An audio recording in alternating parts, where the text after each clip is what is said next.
আসসালামু আলাইকুম viewers, welcome back to food kitchen by Ayesha. আশা করি আপনারা সকলেই ভালো আছেন। মাত্র হাফ কাপ গুঁড়ো দুধ আর হাফ কাপ কর্নফ্লাওয়ার দিয়ে আজকে আমি একটি মজাদার সন্দেশ তৈরি করেছি, আর সেইটাই আপনাদের সাথে শেয়ার করছি।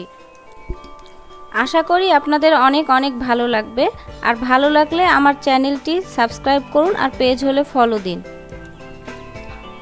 তো চলুন দেখে নেওয়া যাক কিভাবে রান্না করেছি। প্রথমে একটি কড়াইয়ে আমি 250 গ্রামের থেকে একটু কম দুধ দিয়ে দিব, লিকুইড দুধ।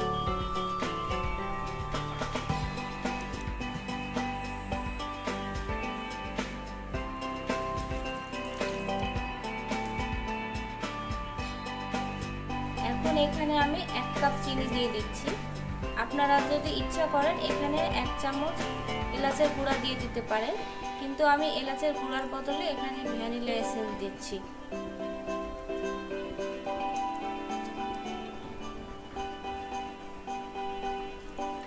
হাফ চামচের মতো ভ্যানিলা এসেন্স দিয়ে দিলাম। তারপরে এটা বলক আসলে এর মধ্যে আমি গুঁড়া দুধ আর কর্নফ্লাওয়ার মিশিয়ে দিব। দুটোই হাফ কাপ করে আছে, তবে আমি একসাথে মিশিয়ে রেখেছি। এটা বলক চলে আসলে, একটা বলক উঠলে আমি এখানে দিয়ে দিব গুঁড়া দুধ আর কর্নফ্লাওয়ার।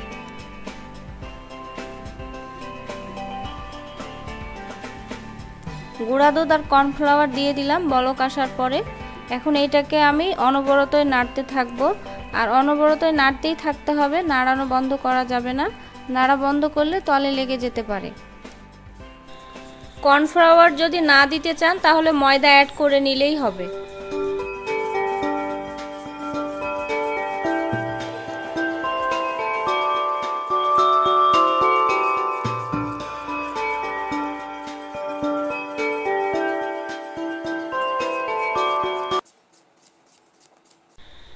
চুলার তাপ একদম লোতে রেখে রান্না করছি।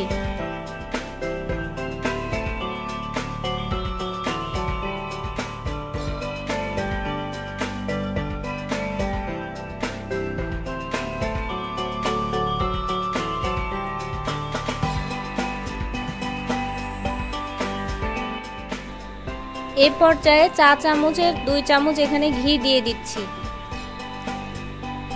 এখানে তেল বা বাটার দেয়া যাবে না, ঘি দিতে হবে।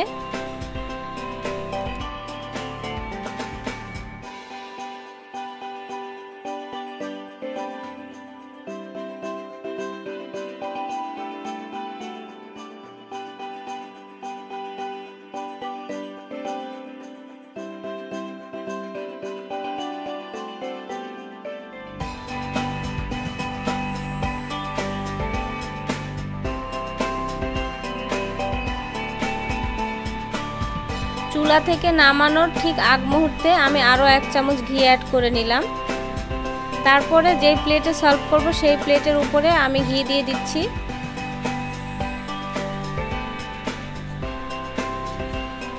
উপর থেকে কিছুটা ভাজা বাদাম দিয়ে নিচ্ছি। তারপরে ঠান্ডা হওয়ার পরে এগুলোকে আমি কেটে নেব। খুবই দ্রুত এবং সহজেই তৈরি হয়ে গেল আমার গুঁড়া দুধের সন্দেশ। আপনারাও ইচ্ছা করলে বানিয়ে খেতে পারবেন। আপনারা আপনাদের বাসায় সন্দেশ তৈরি করে খাবেন আর আমার চ্যানেলটি সাবস্ক্রাইব করবেন। আজকের মতো আল্লাহ হাফেজ।